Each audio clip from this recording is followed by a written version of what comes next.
Good morning, brothers and sisters. So this article is entitled John Podesta Calls for Urgent Rollout of the Great Reset Agenda Following the Maui Destruction. Now, I haven't made any videos specifically on the Maui destruction, but I do have a few thoughts I wanted to share with you this morning. It's very obvious that the Hegelian dialectic is being used. Based on all the videos and research I've done regarding the destruction in Maui, there's just too many things that have happened that speaks to the fact that this was not an entirely natural phenomenon. I really cannot say too much more on this platform, but you can check out my Telegram for more in-depth articles. But I wanted to share some of the video clips from what John Podesta says, and it just reminds me of the problem, reaction, solution situation in which they never let a good crisis go to waste. So here are some of the embedded video clips from this article, and I will include the link in the description page.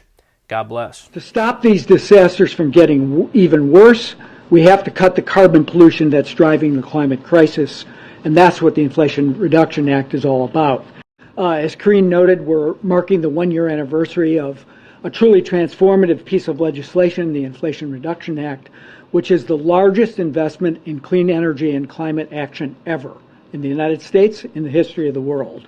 But first, I want to acknowledge that today's event is coming during a time of heartbreak as the toll of extreme weather fueled by climate change is being felt across the country and the world.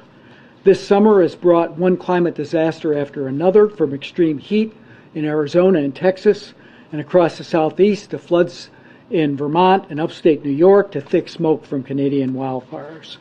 And all of us have watched in horror as the Maui fires have claimed over 100 lives, the largest loss of life of a fire in the last 100 years in America. As FEMA Administrator Criswell just explained, the administration is doing everything we can to support Hawaii's rescue and recovery efforts. To stop these disasters from getting even worse, we have to cut the carbon pollution that's driving the climate crisis, and that's what the Inflation Reduction Act is all about. It makes the largest investment in clean energy and climate action in the world, touching every sector: power, transportation, buildings, industry, agriculture, and forestry. It's reducing energy costs for hardworking Americans by offering $7,500 off qualifying electric vehicles and up to 30% off heat pumps and solar panels, which can lower monthly utility bills for families by hundreds of dollars a year. Already, utility companies have announced they'll be able to pass on to their customers at least $8 billion of savings thanks to the Inflation Reduction Act. And a new report released this morning by the Department of Energy shows that those savings will grow to up to $38 billion between now and the end of the decade. And this law is putting us on a path to reach the Biden-Harris administration's goal of reducing emissions by 50 to 52% below 2005 levels by 2030. The Inflation Reduction Act is tackling the climate crisis with a government-enabled, private sector-led approach. In the 1 year since the Inflation Reduction Act passed, we've already seen more than $110 billion in new clean energy manufacturing investments from the private sector.